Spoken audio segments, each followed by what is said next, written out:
ಕಳೆದ ವರ್ಷ ಉಡುಪಿ ಪೇಜಾವರ ಮಠದ ವಿಶ್ವಪ್ರಸನ್ನ ತೀರ್ಥ ಶ್ರೀಪಾದರ ಮಾರ್ಗದರ್ಶನದಲ್ಲಿ ಆರಂಭಗೊಂಡ ಗೋವಿಗಾಗಿ ಮೇವು ಯೋಜನೆ ಇಂದು ಪ್ರತಿ ಗ್ರಾಮ ಮಟ್ಟವನ್ನು ತಲುಪಿದೆ.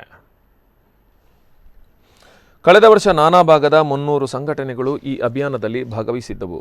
ಭಾನುವಾರ ಕೋಟ ಹಂದಟ್ಟು ಗ್ರಾಮ ಪಂಚಾಯತ್ ಸದಸ್ಯ ಪ್ರಕಾಶ್ ಹಂದಟ್ಟು ಮತ್ತು ಪೂಜಾ ಹಂದಟ್ಟು ಇವರ ನೇತೃತ್ವದಲ್ಲಿ ಸ್ವಚ್ಛ ಹಂದಟ್ಟುವಿನತ್ತ ನಮ್ಮ ಚಿತ್ತ ಎನ್ನುವ ಧ್ಯೇಯದ ಅಡಿಯಲ್ಲಿ 200 ಮಂದಿ ಯುವಕ ಯುವತಿ ಪುರುಷ ಮಹಿಳೆಯರು ಮತ್ತು ಸ್ಥಳೀಯ ಹಲವಾರು ಸಂಘಟನೆಗಳ ಸದಸ್ಯರ ತಂಡ ಇಲ್ಲಿನ ರಸ್ತೆ ಬದಿಯಲ್ಲಿ ಬೆಳೆದು ನಿಂತ ಹುಲ್ಲನ್ನು ಕಟಾವು ಮಾಡಿ ಬಳಿಕ ನೀಲಾವರ ಗೋಶಾಲೆಗೆ ಟೆಂಪೋ ಮೂಲಕ ಕಳಿಸಿದ್ದಾರೆ.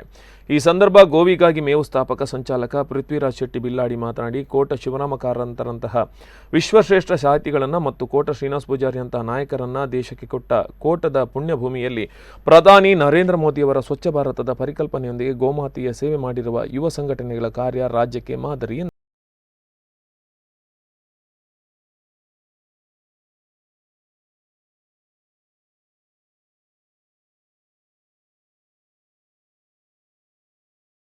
ಮೂಲಕ ನಮಗೆ ದೊರಕುವ ಹುಲ್ಲನ್ನು ಗೋವಿಗಾಗಿ ಮೇವು ಅಭಿಯಾನದ ಮೂಲಕ ಗೋಶಾಲೆಗಳಿಗೆ ನೀಡುವುದು ನಮ್ಮ ಧ್ಯೇಯವಾಗಿದೆ. ಸ್ವಚ್ಛ ಭಾರತದಿಂದ ನಮ್ಮ ರಸ್ತೆಯ ಇಕ್ಕೆಲಗಳೆಲ್ಲ ಕ್ಲೀನ್ ಆದರೆ ಅಲ್ಲಿಂದ ಸಂಗ್ರಹವಾದಂಥ ಹುಲ್ಲು ಒಂದು ಅತ್ಯುತ್ತಮ ಕಾರ್ಯ. ಹೇಳಿದ್ರೆ ಗೋವುಗಳಿಗೆ ಮೇವಿನ ರೂಪದಲ್ಲಿ ಸಂಗ್ರಹ ಮಾಡಿ ಅದನ್ನು ನಾವು ಗೋಶಾಲೆಗೆ ನೀಡುತ್ತೇವೆ. ಹಾಗಾಗಿ ಇದೊಂದು ಉತ್ತಮ ಕಾರ್ಯವಾಗಿ ಇವತ್ತು ನಾವು ನಡೆಸ್ತೇವೆ.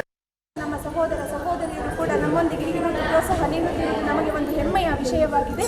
ಹಾಗೆ ಸ್ವಚ್ಛ ಭಾರತ ಎನ್ನುವುದು ಮಹಾತ್ಮ ಗಾಂಧಿಯವರ ಕನಸಿನ ಮಾತು.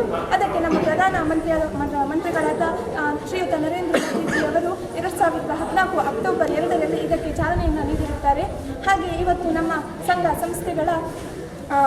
ಸಂಸ್ಥೆಗಳು ಎಲ್ಲರೂ ಗೋವಿಗಾಗಿ ಮೇವು ಅಭಿಯಾನ ಹಾಗೂ ಗೃಹ ಸ್ವಚ್ಛತಾ ಅಭಿಯಾನ